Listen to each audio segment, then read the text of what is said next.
Saying, well, if you can hear me, much as a lot of people are concerned about, internal democracy within the PDP or any party at that, they would also like to know how it is that we can always focus, our discussions on issues. In other words, things that will bring development to the people of Nigeria, and how the PDP intends to, or how political parties intend to outdo one another in terms of how they actually bring these things to the people. So how do you see your party engaging more in issues, on an issues debate? Do you see that happening anytime soon, or do you see yourselves creating a platform for that? Moduba, I believe that the debate is on. The debate is on. Mr. President, the leader of our party, Dr. Goodluck Jonathan, sometime early June, released the midterm report card of the government. We expect the opposition to take us on what is our position, what our scorecard on telecommunication, for example. Was the unbundling of the telecommunication sector wrong? How can we improve upon it? What of the multiplier effect of the unbundling of the telecommunication industry? Nobody is talking about that. What about the rule of law? What about the judiciary that is coming out strong, that has become a reference point in Africa today? This government has a track record of having not disobeyed any court order since the inception of this government. Nobody is talking about that. They are all embedded in the midterm scorecard of the government. Nobody is talking about those issues. What about the press freedom? What about the freedom of information bill that was passed under this government? Nobody is talking about them. The robust press environment we're experiencing today has never been witnessed in the history of this country. Nobody is talking about them. I expect the opposition to say that they would have preferred that the FOB was not passed. Do you see... I expect them to say that rather we want industry, refineries that were closed down for close to 3 decades that are now working, is not working. Go to Kaduna, they are working. Go to Warri, they are working. Let us talk on the issues. Not reducing it to a pedestrian kindergarten attack of the opposition group. That is not what the issue, that is not what the Nigerians are looking forward to seeing today. You mentioned the presidential scorecard. I mean, President Goodluck Jonathan sometime released a midterm scorecard on what his administration has been able to do. Do you see that trickling to state government? I mean, because oftentimes the campaign for the seat of the presidency will be done in the states.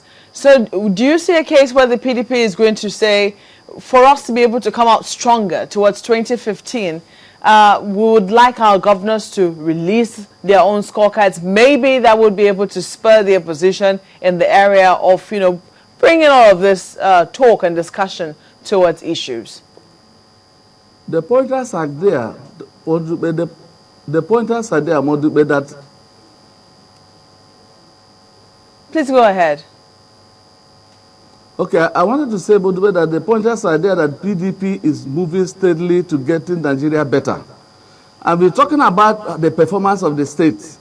You look at it, you see the problems the federal government on Nigeria is encountering today are coming from those states that are being manned by these opposition parties.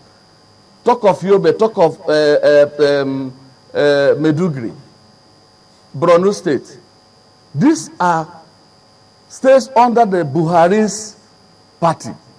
Perhaps we shouldn't go to that. I was talking about the PDP states, in this country, until the perhaps we should focus on that, Mr. President. And today you can see that that situation there is being arrested, because the core value, the manifesto of our party is that we must at all times protect the territorial integrity of this country. And that is why the president rose to make sure that that nonsense is stopped. And you go to Lagos State, 70% of our oil money in the last decades was invested in Lagos State. What we are doing today is embellishing the investment of the federal government in Lagos State. I have not seen any fantastic structural development that has occurred since the emergence of this government in Lagos State. If you want to talk about transformation, go to some sleepy cities like Uyo. That was nowhere before, but today they are metropolitan cities with uncommon transformation effort of the governor in that state. What are you going to tell us? The areas that law judgments are disobeyed today are those states manned by these opposition parties. Can you point at any judgment that has not been obeyed and respected by federal government since the inception of this administration. Mr. Nyao, can you... But go to the state where I come from, Imo State. It's a common place. Nobody has respect to the rule of law. Court orders are disobeyed with fragrance. It's sad. Even though they will ask you for how to substantiate that. The worry is that if we don't begin to condemn these unnecessary distractions from opposition, they are busy attacking the government instead of putting their own house and party in order. Let's get you to comment on this one singular, very important matter, the power sector. If at the end of, say, okay, in the next 2 years, and your party is not able to provide Nigerians uninterrupted power supply, which they promised, by the way, do you think Nigerians will have any reason to re-elect them? Thank you, Chamberlain. I like what they said. They said uninterruptible. Sorry? Go ahead, please. I can assure you by 2015 and beyond, Nigeria is going to experience a very stable and uninterruptible power supply. And you will see, you will agree with me, and every Nigerian attests to it, that today, more than before, we are experiencing a drastic power improvement in this country. Let us face the facts. But the government is steadily working hard to better the state of power supply in Nigeria today. Remember, as it has always been said, that investment in power sector is gradual. It's not something you can buy off the shelf. But if you go around today, you see the power is improving aggressively. And if you go to road infrastructure, Nigeria has never experienced the type of road network we have today. Before you go to the roads, you didn't completely answer the question, Mr. Nyao. Sorry? The question is, if at the end of this tenure, your party is not able to guarantee uninterrupted power supply, do you think Nigerians will have any reason whatsoever to re-elect your party? Okay, Chamberlain, what I'm trying to say already,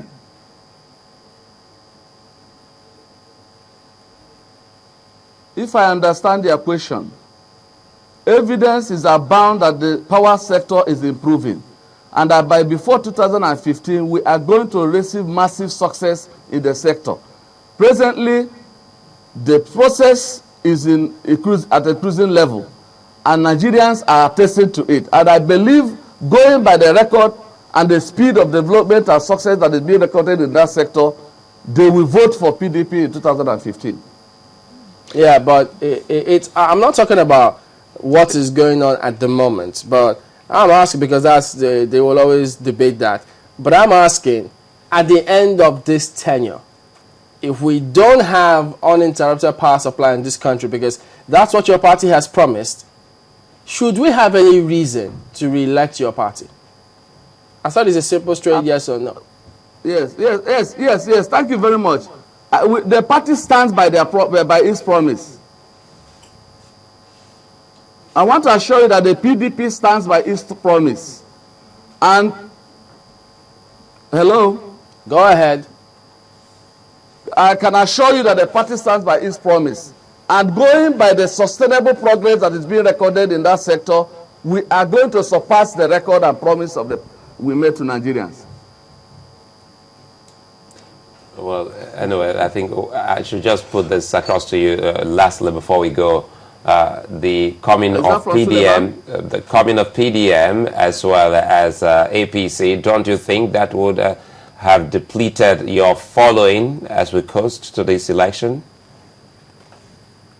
No.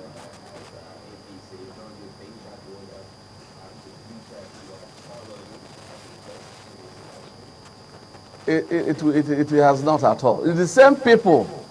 It's the same people. The PDM is just an acronym that came into Nigerian political lexicon in sometime 1998. The owners and the architect of that group was people like Tony Anini. They are still in PDP. They are the brain behind the PDM.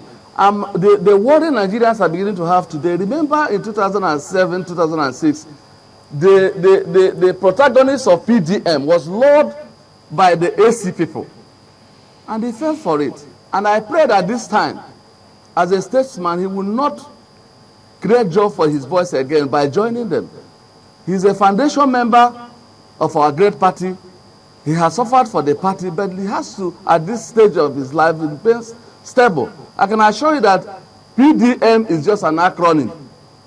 It is an empty group that formed part of PDP in 1998. So it's not a threat at all. And by the way, PDP is like a Roman cathedral that is filled to the brim.